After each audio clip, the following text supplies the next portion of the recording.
বিয়ের পরের দিনগুলো আমি কিভাবে কাটাচ্ছিলাম সেটাই এবার থেকে তোমাদের সাথে শেয়ার করব, কারণ ব্রাইডের চাপ এখন অনেকটাই কম। তো একটা একটা করে বিয়ের পরের সমস্ত মেমোরিজগুলো তোমাদের সাথে শেয়ার করব। আর ওর যতদিন ছুটি ছিল আর সেই কদিন তো আর কোনো কথাই হবে না, মানে ও থাকলে আমার আর কিছু চাই না, ওই সব কিছু সামলে নেয়। আমরা সেদিন জোকার বাড়িতে যাব বলে সবাই তৈরি হচ্ছিলাম, কিন্তু সকালবেলা চলে এসেছিল ছোট ছোট অতিথিরা। আর অতিথিদের জন্য সমস্ত রান্নাবান্না সেদিন ওই করেছিল।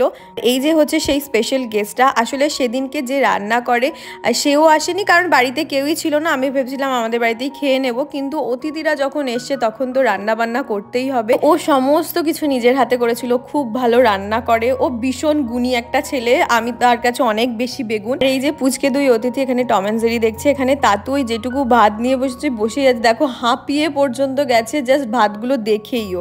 তারপরে সবাই মিলে বেরিয়ে পড়েছিলাম জোকায় যাব বলে। আর তারপরে কি কি ঘটেছিল, কেমন কিভাবে কাটিয়েছিলাম সেটা তো সবটাই তোমরা জানো। আসলে বিয়ের পর থেকে এতটাই ব্যস্ত হয়ে গিয়েছিলাম, সেটা নানা রকম কাজে, শুধুমাত্র প্রফেশনাল কাজে না। আমার যে নতুন বিয়ে হয়েছে এই ব্যাপারটা এনজয় করতেই দুজনে ভুলে যাচ্ছি, তাই কোনো রকম ভিডিও পোস্ট করাও হয়নি। তোমরা অনেকে কমেন্ট করেছো বিয়ের পরের ভিডিও দিতে, এবার থেকে প্রতিদিন তোমাদের সাথে একটা করে ভিডিও শেয়ার করব। দেখা হচ্ছে নেক্সট ভিডিও খুব তাড়াতাড়ি।